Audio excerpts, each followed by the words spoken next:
So, okay, the way I think of an autonomous agent is this, right? So let's take me. What do I do? Oh no, not me. Let's just take a random business owner. Okay, what does that random business owner do on a regular basis? They will probably check the bank. They will then, and part of that is sending money, paying invoices, checking emails. Probably have to log into Xero, which is their online accounting software, and also maybe Stripe. You know, if they're taking payments online, they're going to have to do that. Or and also they'll already, most likely, your bank account and your Stripe and Xero are already integrated, so that's already automated there. What else are you going to do? You're going to be sending invoices to people.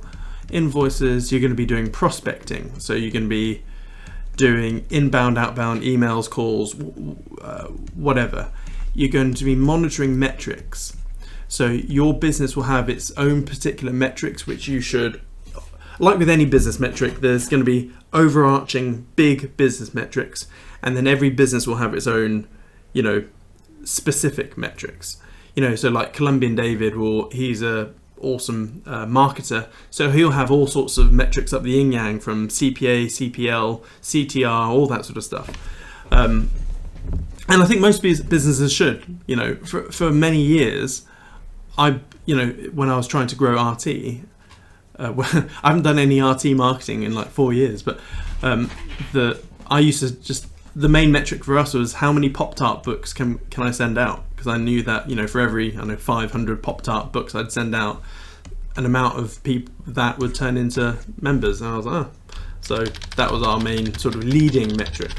So what else do business owners do online? I guess, let's keep it roughly.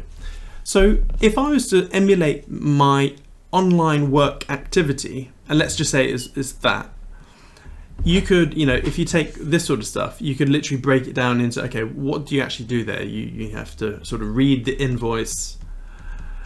You then have to check, you know, your account balance. Can I pay that invoice now? And I'd also be looking at the balance based on future outgoings, because you're always balancing money, aren't you? Future outgoings. And you're thinking, right, if I pay this now, is it going to hinder me? Am I, you know, or future outgoings, or and in income, let's say. So you'll always be balancing the income from your Stripe account and outgoings, etc. And then if all is okay, then you pay it, and then yada yada yada. So just that alone will have a whole bunch of mini tasks there. Or what an autonomous AI agent, or an AI autonomous agent, whichever way you want to say it, it can basically do that. So that's what it is. So eventually your AAA will be able to, done. You then teach it how to do all the stuff you do on emails, whether it's reading, replying, blah, blah, blah, scheduling. Done. It can do that. It can do all that. It can do that.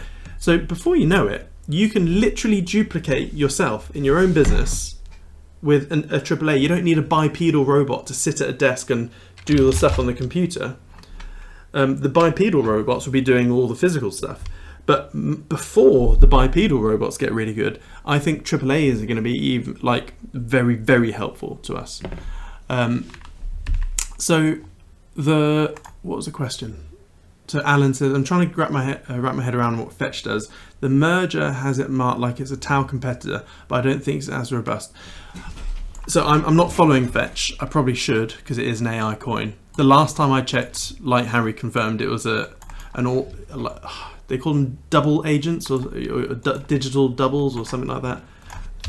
So recently the three kind of largest ones, sorry to interject. Go for it. Ocean, Singularity and Fetch, they basically bought into each other. Oh, have they? So the merge took place in July, and so the new token, you can actually still track it as Fetch, because what happened was Ocean and, I can't remember, is it ASI or AGI? AGIX, I think they're... Agix, wasn't it? Yeah, merged into one, and I don't think it's ASI now, it's maybe called. I'd have to double check myself, because I just keep Fetch token. But that's where it was. Okay, nice. Yeah, so with the fetch token, wait, fetch AI coin gecko. Sorry, one sec. So it's now Artificial Super Intelligence Alliance. Jesus, it's like okay. So the website monetize AI. So have they moved away from the digital doubles, whatever they used to call it then? I don't believe so. No, I just think they're adding strings to their bow. Yeah, this looks like more like a API type thing. AI agents. Here we go. It says that Fetch AI is an open source decentralized machine learning platform based on a distributed ledger that provides users access to AI in the format of secure data sets. Okay. Yeah, it doesn't, just from my knowledge of it and what you just said there, it doesn't seem like it's a BitTensor competitor. This is doing something different. I think it is going to be leading heavily on the AI agents, which, by the way, I hope it does. I cannot wait until AAAs are that good that you can just duplicate all of your activity, because then it releases your workload, and also you could then very quickly harness that. And if you wanted to set up a new business, you could go into businesses and go, hey, let me automate your business for you. I mean, that if you're looking for a business idea, that's one way of doing it. I'm gonna get something out here. I'll just get it. I'm just opening up another screen. I think this will probably interest you. Yeah, so going back to your question before I move on, I don't think it's a Tau competitor, so to speak. It's just, hopefully they do carry on going with that. What is a Tau competitor, though, folks, is Elon Musk. Have you heard of what Elon wants to do with XAI? He's basically trying to create a BitTensor equivalent, but in the real world, if that makes sense. So what he's trying to do is, he must be fully aware of BitTensor. So what he's recently said that once Grok 3 should be launched at the end of this year, and he said it'll make GPT-4 look like an idiot, and I sort of believe that, because he's now, his new Giga AI supercompute cluster, has 100,000 H100 GPUs. That's just obscene. And that is literally just for the dataset training for Grok 3. It's going to be huge. Now, what he said he's going to do is that he wants to set aside $5 billion for AI startups to do whatever they want, but he's going to fund brand new AI startups. So in a big nutshell, that's basically what BitTensor does. BitTensor, let's just call it Tau up here. If you're an AI startup and you want to get going, what do? You set up a subnet. You do your machine learning model or whatever it is, and BitTensor will give you, it will give you a percentage of the 41% of daily emissions. So that's basically what BitTensor is, but obviously in crypto world. What Elon's trying to do that is basically set up like an AI incubator and set aside $5 billion worth. So I don't really see it as a competitor yet, but soon a very talented AI developer will have to make the decision: do they set up a brand new subnet on BitTensor, which is going to cost them, I don't know, 500 grand or whatever, or are they going to go to Elon and go, hey, I've got this idea, can I be one of your incubators or whatever? And I've got a feeling a lot of people will just go straight to XAI just because of the name. It's Elon, there's $5 billion, they know he's good for it. So, but that's not decentralized, is it? It's not decentralized, it's centralized. Yeah, you're selling your soul to Elon Musk. God knows, that's a nightmare. Yeah, I'd do it. No, he's not normal. Yeah, so Is it a competitor? Yes, it's yes and no. But I just thought it was interesting, and that's going to be completely under the radar. Like when I heard him say it, I was like, "Whoa, that's huge news!" And like no one's picked up on that. So yeah. So as he said in his latest sort of it wasn't an earnings call or whatever, but he's playing catch up at the moment because obviously he's entering this space a little bit later than OpenAI and whatnot. So yeah, and he's doing that by basically buying every GPU he can get his hands on. So and before you know it, I wouldn't be surprised if XAI eventually started buying Grok with a Q. Oops, that's not a Q. Q TPUs, tensor processing units, which Chamath Palihapitiya founded. So yeah, I'm looking forward to TPUs being launched. Not that it's going to benefit me, but just from a, some people follow football, sports teams and whatever. For me, I just follow AI. That is my football equivalent. I hate football, but for me, I like knowing all the stats and figures of AI. So, right. So that's that. Oh yeah, going back to the autonomous agents and whatnot. I have 1 second and just get this ready for you. I have a friend, believe it or not, and I have potentially changed his business.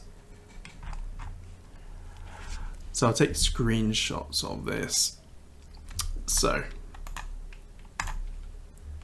talking about using AI for your business and stuff like that.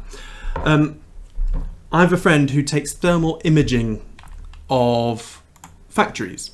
So he gets this big old thermal imaging camera, goes around all the electrical components and looks for heat spots.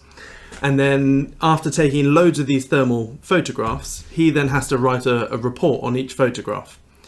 And along with any remedial action of, if there's a hotspot, he has to say advise all the things that the chief engineer of whatever of that factory should do to mitigate any hotspots and therefore breaking. Because, if you take like a big factory like Kellogg's, for every second that they're down, they're losing £1 million. Then that's a rough rule of thumb. For every second that their machines stop, they lose £1 million. So preventative action is very important for factories, especially for FMCG factories. So, and I was chatting with him, and I was like trying to really understand his business. And I was like, so okay, you take all these pictures, you then write the report. How long does the report take? And I was shocked because he was saying, well, sometimes it's like a day, sometimes it's more. I was like, whoa, there must be a way to streamline stuff. And he was like, yeah, but it's all very technical, yada yada yada. I was like, is it though? So just being facetious, I was like, is it? Fully knowing that I'm pretty sure GPT 4.0 could, do a lot of the stuff. And so I asked him to humour me, and then literally in the space of a minute or two, I was like, okay. I whacked open my GPT 4.0 and I asked this. I said, hey there, can you please act as though you're an industry-leading thermal imaging expert that specialises in electronic control panels. Your task is to look at thermal images for hotspots and come up with solutions to reduce the heat, which rectifies the problem. Does this make sense so far? So what does GPT say? It goes, yeah, makes sense. Yada yada yada yada yada. Cool. So I then got him to WhatsApp me just an example of one of the pictures that he takes. And a typical picture looks like this. So he's labeled this P1, P2, P3. I don't know what this is. The picture has the temperatures on it. So it looks like, just from looking at this picture, it looks like P1 is the hot one. And that's 100.4 degrees Celsius, okay? So there's a hotspot there. So what I then did is I uploaded that picture to GPT 4.0 and went, for context, the L2 phase is 100 degrees and this is at the top of a mains isolator. I asked him what the hell that was. And then GPT 4.0 came back with, sorry, I'm having to zoom out here because it was long. Basically, it was a very comprehensive answer. I've had to zoom out a bit, but you get the point. So not only did it understand the job, it could literally look at the picture of it, and it could detect the different temperatures. So it could see how hot it was, potential issues, and it came up with loose connection, overloaded circuit, corrosion or contamination, undersized conductor. These are the potential issues. Recommended actions, tighten connections, inspect and clean, yada yada yada yada yada. And so, just from one picture, he can now literally just reel off this, or he could basically upload each picture to GPT-4o and get the full report. And obviously, bear in mind, I did one teeny weeny prompt there. If I was going to do this properly, or if he was going to do this, or what I recommended him to do, is have a far more thorough prompt. So you start there, and then keep training it, going, right, these reports need to be 500 words, it needs to blah blah blah blah, it needs to be blah blah blah. Does this make sense? Yes, it does. And then you keep on, you basically have a chat with the GPT to train it, just like you're training a new human, and then you just upload the picture, boom, your report's done in like a minute or two. So this is a very easy solution for a problem or an issue which a business owner thought couldn't be done. So my question to you folks is, what in your life is an issue or a work process which you think can't really be automated or streamlined, which in fact you probably could now that GPT-4o has optical solutions? And I could go, sorry? I was going to say he could go a step further with that and provide a real-time analysis subscription service. Yeah, like there's so many things you can do. And the optics is, I think is awesome, because like I did the last ever Nailing Life workshop at the beginning of this year, and I said I'll never do another Nailing Life workshop again. So in Vimeo, these are all the videos, and I was like, I can't be asked to add up, because we want to basically just promote these videos. And I was like, I can't be asked to add up all of these. So just for shits and giggles, I thought, let's just upload it to GPT-4, and I'm hoping it can literally detect the timings. And guess what? This, boom, straight away, like 10 seconds it took me. And it said straight away, 10 hours, 1 minute, 23 seconds. Boom. Yeah, it's just a simple task, but that, I know I could have done that myself and it would have taken me like 2 minutes, but I'm just more impressed with the optical things. And so there's another friend, okay, last AI story. I had a chat with another friend this morning, in fact. He actually came around my house, we had a meeting about some other bits and bobs. And it's an opportunity which he is trying to get me involved in, this racing opportunity, because what he does is he's the UK's leading, I don't even know how to explain it. He takes sim racers and puts them in actual racing cars. And he runs the UK's biggest sim racing academy into physical cars, if that makes sense. Does that make sense or not? So he has like academies where he has loads of aspiring racing drivers. He puts them through like a very stringent like racing simulator sort of course, whatever. And the few that are actually good and have talent, he then puts them in caterhams, and he owns a whole bunch of caterhams, yada yada yada. And he was saying like, basically he wanted me to help with the AI part of it all and blah blah blah. And I said, and I basically said he didn't need me. One, I couldn't do it. I didn't want to do it. But two, he didn't need me, because even ChatGPT-4o could help him. Because what I said is that you can basically, let's say there's a track, I don't know, let's just call it Snetterton. Obviously it's not a circle, but you get what I mean. So there's Snetterton, right? So what I said he should do is go to find the best driver he has, the best instructor, best whatever, to go out and do like 10 laps. And the driver will go and do 10 laps, etc. And then that will have a whole bunch of telemetry, because every time his caterhams go out, it has a whole bunch of telemetry, like F1 telemetry, same sort of stuff. And then what you can do out of the 10 laps or 20 laps, it doesn't matter. Let's say there are 10 corners in Snetterton or whatever track.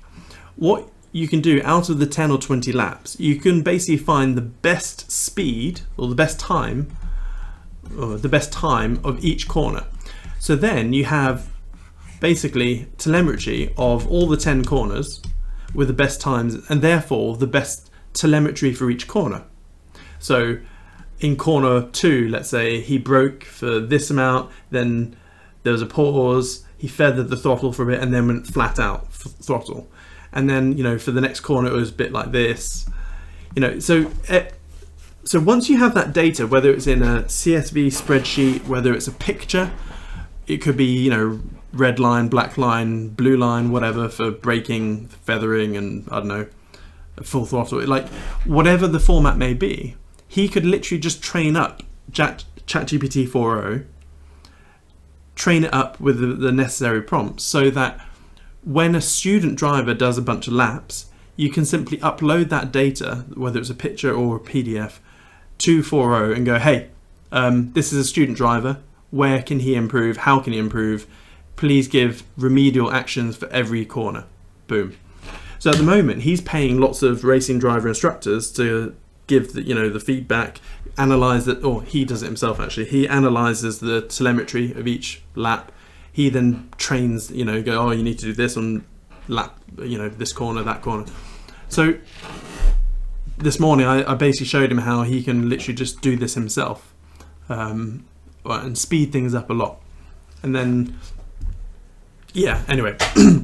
But moving forward, what I did say is that within 18 months, you're going to have lifetime video, local lifetime video AIs.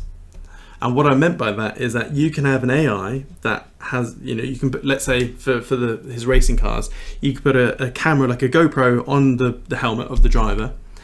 And it doesn't need internet, because it'll be a local based AI with video capabilities, where connected to an earpiece. So you can upload all the telemetry, blah, blah, blah. And as the racing driver's going, the AI can go, right, now brake, harder, now let go, now full throttle, go a bit wide. It can give live time feedback and training to the driver, even though the driver sat there on his own or her own. That's like, we're only 18 months away from that. So a local offline AI with full real-time video capabilities.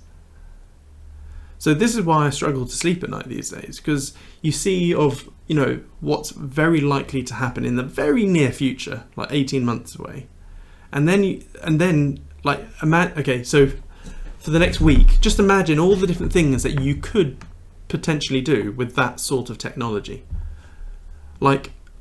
It's like business ideas galore. So it's just, honestly, it's absolutely fascinating what's happening, and I can't wait to see what Grok 3 does at the end of the year.